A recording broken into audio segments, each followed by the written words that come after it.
Hello everyone and welcome back to another explosive episode of Nuclear Revenge. So today I've got 3 jaw-dropping tales you won't want to miss. If you enjoy stories like these, like and subscribe to help this channel grow. This first story's titled The Garden War. I moved into the house on Meadow Lane in early spring, right after the ink dried on my divorce papers. I needed space, quiet space. The kind where mornings started with birdsong and ended with the rustle of leaves instead of lawyers' voices. The house was modest. White siding, slightly cracked in the back, a creaky screen door, and a backyard wide enough to breathe in. A fence lined the property, aged cedar slats tangled with ivy. The yard needed work, but I didn't mind. Gardening helped. Digging in the earth, coaxing something green and soft from dead soil. It reminded me that healing was slow, but real. 3 weeks after moving in, I met my neighbor. Her name was Irene. She introduced herself without being asked, appearing on my side of the lawn with a watering can and a voice as tight as the curls in her platinum perm. She wore perfume heavy enough to hang in the air long after she left, and gloves, lavender-colored, manicured at the fingertips, even while gripping hedge clippers. "That lavender you're planting?" she asked on day 1. "Hope you don't mind bees. They'll swarm your patio." "I like bees," I said,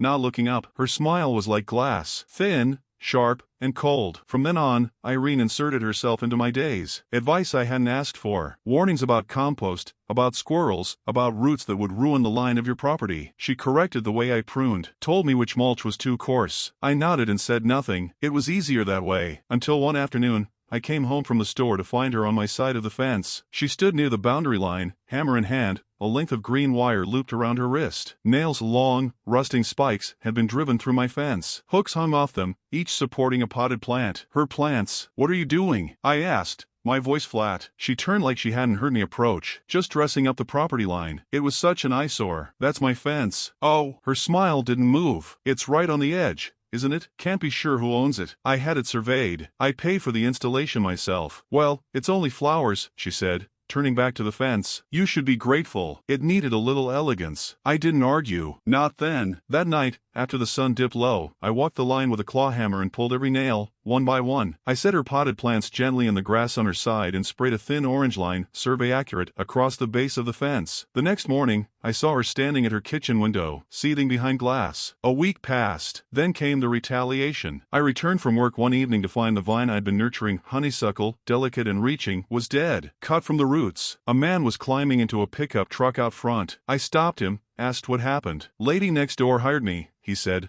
already nervous. "Said the fence and everything on it was hers. Asked me to clear the overgrowth." Overgrowth. That's what she called it. I knocked on her door. She answered in the same lavender gloves, holding a cup of tea. "You killed my vine," I said. She didn't flinch. "It was unsightly. Besides, you'll get over it. People like you always do." "People like me?" She took a sip and smiled. "You don't fight back." And that was her mistake. She believed I was passive. She didn't know I'd already started planning her reckoning. Irene believed 2 things. Appearances were truth, and control was power. That's what made her vulnerable. She had built her world like a showroom, flawless, curated, full of brittle smiles and white hydrangeas. But roots don't care about surface beauty. They grow in silence. They split stone. And I knew roots. The week after she killed my vine, I spent 3 nights driving out past the county line to a place I remembered from my childhood, a sloping roadside ditch beside a state park where poison ivy thrived like it owned the land. I wore gloves, dug deep, took only what I needed, carefully wrapped roots, soil, and shoots, and kept them moist until I could plant them. Not in my yard. In hers. I started under her manicured boxwoods, tucked just behind the rose border. I lifted stones from her garden path and set the roots beneath them. I found creases in her sod, places where irrigation would help the poison thrive. I never disturbed her lines,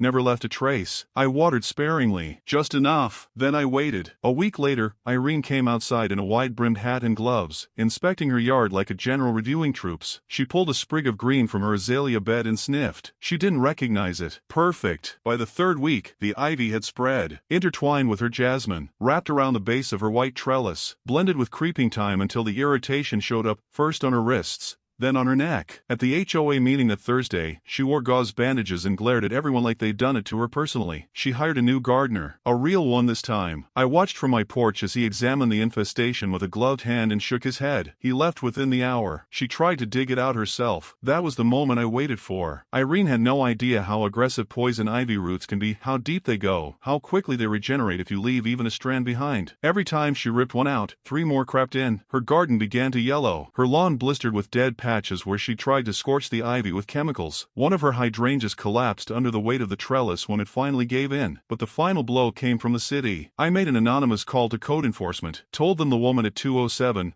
Meadow Lane was burning yard waste illegally, which she was open barrels, black smoke, the stench of failed control. When they arrived, she tried to charm them. Lavender gloves, perfume. I watched the conversation through my blinds. She got a fine, a warning, a note on her property file. The next week, a for sale sign appeared in her front lawn. I didn't celebrate. I simply planted a new vine along my fence, wisteria this time. Delicate, relentless. 2 months later, she was gone. Her yard, once flawless, looked tired and scorched. The new owner was a young couple with 2 rescue dogs and a compost bin. They waved at me when they moved in. I waved back. Peace returned to Meadow Lane. And the fence? It stood tall, marked, respected. Because the thing about people like Irene, their roots never go deep. But mine hold.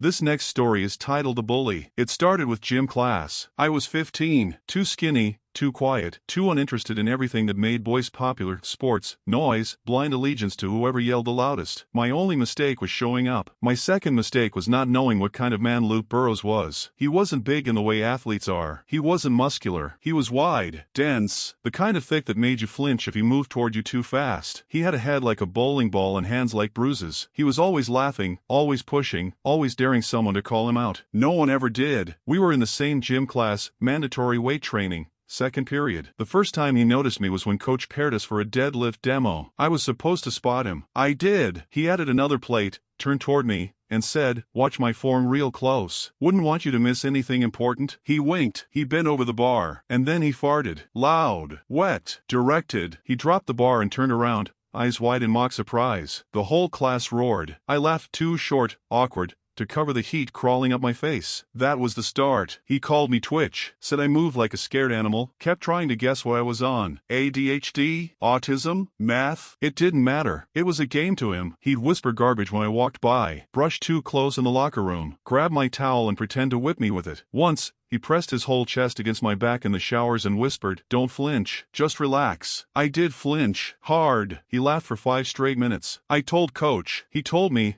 "Burrows is just messing around. Toughens you up." I told the counselor. She nodded, took notes, said she'd keep an eye on things. Nothing changed. What no one knew, what Luke definitely didn't know, was that I don't forget. I don't forgive. I just wait. It wasn't about fear. It was about timing. By spring semester, I'd stopped reacting. That frustrated him. When predators don't get a response, they escalate. So he did. Weight training included swimming once a week. The pool was old, over-chlorinated, and echoed like a cave. The lights flickered. The tile was always slippery. It was the kind of place that made you feel alone even when it was full. That day, we were doing laps. I'd made it a habit to swim fast, stick to the edge, avoid the middle of the pack. It wasn't enough. On the 4th lap, I felt something grab my ankle. I turned underwater. It was Luke, smiling. His other hand came up and yanked at my waist, trying to pull my suit down. I kicked hard, caught his shoulder. He laughed and let go. I surfaced gasping. Coach was facing the other direction. The next lap, he did it again, harder. This time, I turned and caught him with my elbow right under the jaw. It wasn't enough to hurt him, just surprised him. He came at me again, but I was already out of the pool, dripping and shaking, making a beeline for the locker room. I didn't go back in. That night, I didn't sleep. I didn't cry. I wrote. I wrote everything. Dates, times, details. I printed emails I'd sent to teachers, notes I'd taken after each incident. I compiled it all into a folder labeled insurance. Then I started planning. Luke's locker was 2 rows over from mine. He never locked it, just shoved his junk inside and slammed it shut. I knew he carried weed in his gym bag. He bragged about selling to the JV football guys. What he didn't know was that I started taking pictures. When he left the bag unzipped, I zoomed in, captured the roll-ups, the pill bottle, the dime bags. Then I got lucky. He dropped his phone once, after practice. I saw the screen light up with a message. Got the Adderall? I memorized the number, created a fake contact, screenshot the messages. A week later, I had 3 threads of drug deals tied to his name and number. Now I just needed a trigger. That came 2 days before spring break. He cornered me after school. Empty hallway. Said he missed our pool time. Pressed me against the wall. Close. Smiling. Daring. "I bet you scream like a girl," he whispered. I didn't scream. I smiled. "I bet you do too." That threw him. He stepped back. I walked away. The next morning, I walked into the principal's office and dropped the folder on his desk. I said one sentence: "If this school doesn't act, The school board will. His eyes widened as he flipped through it. I didn't wait. I walked out. By lunchtime, Luke was pulled from class. Searched. Locker opened. Phone confiscated. They found the drugs, the messages, the witness statements I quietly gathered from 2 other students he messed with, both of whom had been too scared to speak up until I showed them I already had everything I needed. Luke was suspended, then expelled, then arrested. I didn't see him again. I didn't want to, but I heard from others. He lost his college football offer. His parents pulled him from the district. Last I heard, he was working construction in another state. As for me, I moved on, quietly, but I kept the folder, because monsters don't disappear. They just go hunting somewhere else. And I'll be ready. The school held an assembly the following week. Not about Luke, not directly. They called it a community standards talk. Said they were committed to student safety, that bullying, harassment, and illegal substances would be dealt with seriously moving forward. No one mentioned my name, but everyone knew. The whispers started in the halls. Kids stared, some nodded, a few even clapped my shoulder as I passed. I didn't care about being a hero. I hadn't done it for recognition. I'd done it so no one else would be afraid. One day, Coach pulled me aside. He looked uncomfortable, like he'd bitten into something sour and couldn't spit it out. I didn't know, he said. I looked him dead in the eye. You did. You just didn't care. He didn't speak again, just turned and walked away. I stopped going to gym class after that. The counselor signed me into an independent study program. I used the time to read, to write. I even started swimming again, alone, after hours, when the pool was silent and still. Therapy helped, too. It took months before I could close my eyes without seeing his face, but I got there. Eventually. Senior year came and went. I graduated with honors. Quietly. No speeches. No spotlight. But I wore the same calm on my face that I'd worn through the worst of it, and that was enough. I never expected to hear from Luke again, but 5 years later, it happened. An email. From a name I didn't recognize. The subject line just said, "You probably remember me." I opened it. Read slowly. It was from his younger sister. She said Luke had left town after the arrest.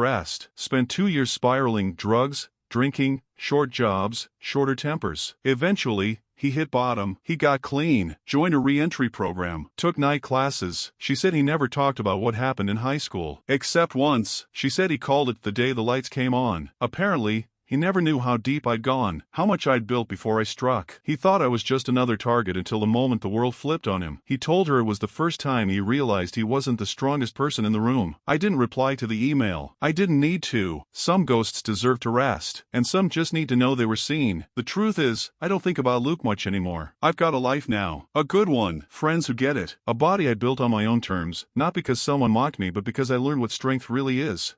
This last story is titled The Accountant Who Brought Down the Devil. Most people don't notice the quiet guy in accounting. That was me. Desk in the far corner, monitors blocking my face, headphones in, a stack of audit folders always between me and the rest of the room. That suited me fine. Silence is underestimated. People think if you're not speaking, you're not watching, not thinking. They confuse invisibility with irrelevance. But silence is a blade, and I sharpened mine for over a year. I worked for a mid-sized logistics firm, one of those companies that called itself family-oriented while bleeding employees dry. You've probably seen a place like it. Cement floors, open-plan offices that felt like pressure cookers, and a break room stocked with expired coffee pods and fake encouragement. A few times a year they'd bring in pizza to say thanks for the long hours. They thought that made up for everything else. Derek Hastings was the regional director. He'd been there for 6 years, and if the devil had a LinkedIn page, it would look like his. Square jaw, blue suits, hands that never had calluses, and a voice that could sell you your own lungs. If he wasn't in a meeting, he was on the phone. If he wasn't on the phone, he was flirting with someone too junior to say no. Always smiling, always loud. The kind of guy who did shots with VPs and called it networking. He was also stealing. Not petty theft, no office supplies under his coat. It was smarter than that. Slower. Like corrosion in a steel beam. I didn't know it at first. I didn't even suspect. I was too busy grinding through the monthly reconciliations, verifying invoices, tracking expenses. But over time, I saw the inconsistencies. Small ones, vendor payments with no matching delivery confirmations, accounts payable split across multiple ledgers, unapproved reimbursements pushed through with an override code. When I brought it up with my supervisor, she brushed it off. Just misfiling. Clean it up and move on. I did, but I also started keeping copies. Quietly. Digitally. My own hidden folder with spreadsheet snapshots, emails, and logs. Not enough to prove anything, but enough to know something was wrong. Then Ellie joined. She was fresh out of grad school, eager, Sharp. Too sharp for a place like ours. Most people in accounting shuffled paper and waited for Friday. Not Ellie. She color-coded her spreadsheets, double-checked figures no one else bothered to look at, and actually cared about getting things right. The kind of new hire who believed rules meant something. We weren't close, but we respected each other. She asked questions. I gave her answers. She brought coffee sometimes, unprompted. Small things, but enough to make me notice when she went silent. It happened on a Tuesday. She messaged me that morning, simple, direct. Can you check something weird in the March vendor report? I think it's being laundered. Laundered was a heavy word. It wasn't one you threw around in a logistics company unless you were absolutely sure. We stayed late that night until past 9. No one else in the office. Just 2 people at the corner desk, going line by line through vendor records. What we found wasn't just weird, it was deliberate. Fabricated vendors, invoice numbers out of sequence, expense accounts that didn't tie to any project codes. And at the center of it all, a company called Northbridge Fulfillment. It billed us monthly for overflow warehousing. One problem, we didn't use overflow warehousing. Not in that region. Not ever. Ellie was already planning to escalate it the next morning. I begged her to wait. Let me pull the metadata, I said. Let me find the IP logs, see who submitted the vendor file. We need to make it airtight or they'll make you the leak. She agreed. We set a plan. The next day, we'd meet at 8 a.m., go over everything, and file a formal report. I got to the office early. Ellie didn't show. Her badge access had been deactivated overnight. Her desk was empty. Her files gone. HR said she had been let go due to a breach of data access protocols. No appeal. No discussion. Just gone. I asked around. Nobody knew anything, or claimed not to. Derek was all smiles that day. He joked in the hallway, threw his arm around an intern, but when I looked into his eyes, I saw it. He knew. I went to the parking garage that night and sat in my car for almost an hour. Didn't start the engine. Just stared through the windshield into nothing. It wasn't fear I felt. It wasn't even anger. It was clarity. This wasn't just corporate corruption. This was surgical. Calculated. Ellie had touched something she wasn't supposed to, and the system had buried her. I knew then that nobody was coming to save her. Or me. If I wanted justice, I'd have to carve it out with my own hands. So I got to work. I still played the quiet guy. I smiled, nodded. I didn't touch the Northbridge file again. I let the dust settle. Let Derek believe it had blown over. But I was building. For the next 4 months, I created a mirror system, a shadow ledger. I used automation macros and linked spreadsheets, pulling transaction data into my own encrypted database. Every duplicate invoice, every off-ledger transfer, every payment that smelled like bleach in cover stories. And I didn't stop at Derek. I tracked who approved what, who signed off, who looked the other way. I mapped the network, HR managers, procurement officers, regional VPs. Some were clean, others were compromised. Then I went deeper. I found the incorporation paperwork for Northbridge Fulfillment. It was a Delaware LLC, standard shell structure. But the contact address? A P.O. box in Nevada. I traced the payment account. It was routed through an overseas bank. But once, just once, someone made a mistake. One early invoice had been paid via ACH before they set up the wire transfer. That gave me a routing number. That routing number led to an account registered under a trust. The beneficiary of that trust? Derek's brother. I had him, but evidence isn't power until it has weight. And to make this count, I needed more than files. I needed to make them choke on it. Derek Hastings thought he was untouchable. That was the poison at the root of everything, the confidence of a man who'd gotten away with too much for too long. He operated like a man surrounded by sheep. Safe, worshipped, unwatched. I wasn't a sheep. I was the storm he didn't see coming. I packaged everything. Files, logs, metadata, bank routing confirmations, screen recordings of payment trails. Each piece of evidence annotated, cross-referenced, and bound together in a compressed folder labeled simply, Whistle. Then I printed the whole thing. 2 thick binders, color-coded tabs,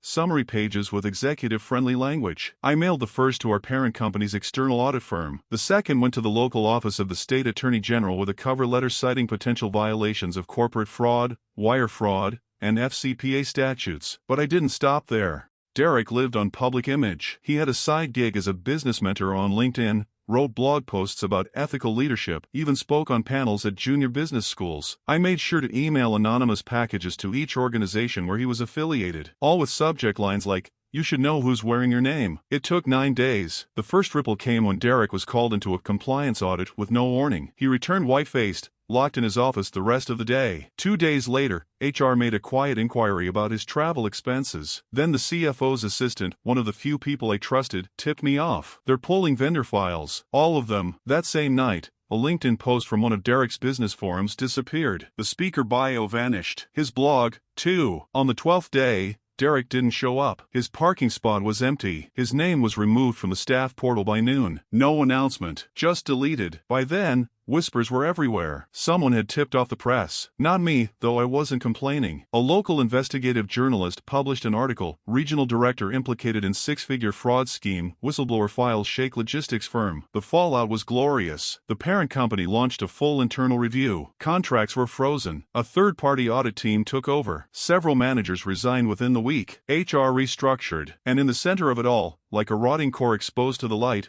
was Derek. They tried to spin it, of course. Isolated incident. Breach of trust. But the Attorney General didn't buy it. The case went federal. Depositions, interviews, subpoenas. Derek was arrested 4 months later for conspiracy to commit wire fraud, falsification of financial records, and tax evasion. His brother too. I never spoke publicly, never claimed credit, but quietly, inside the company, people started treating me differently. Not out of fear, out of respect. The VP of Finance asked if I consider heading the internal controls team. I declined. I'm not a cop, I said. I just don't like thieves. As for Ellie, I never saw her again. But 2 weeks after Derek's arrest, I got a package at my apartment. No return address. Inside was a thank you card, a USB drive, and a photograph. It was her, smiling, free, working somewhere she belonged. The card just said, "I heard what happened. Thank you for not staying quiet." Sometimes, silence is a weapon. Sometimes, it's a promise. And sometimes, it's the breath you take before you pull the world down around a liar's ears.